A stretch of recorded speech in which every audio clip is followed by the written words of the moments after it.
Yang ketiga gue mau cobain adalah cireng. Cireng apa cimol sih ya? Kayaknya cimol deh. Karena dia kecil-kecil gitu. Kita coba originalnya dulu ya. Acimbo.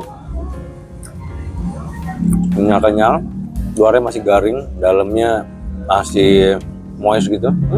Enak banget ini. Kita cobain cocol.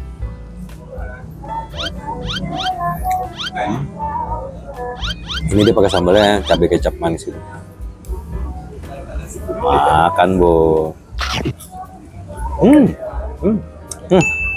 Kayaknya yang cimol ini nih, dia kayaknya enak dipakai bumbu apa namanya, bumbu tahu gejrot. Kita cobain ya. Kita masukin di tahu gejrotin.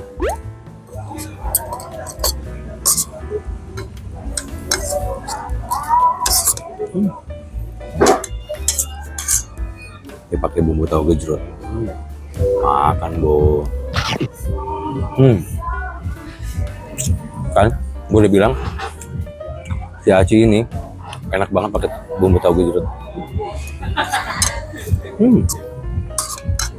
Gue suka bumbunya nggak terlalu manis, nggak terlalu asam, pas gitu. Enak. Cimol pakai bumbu tahu gejrot. Makan, Bo.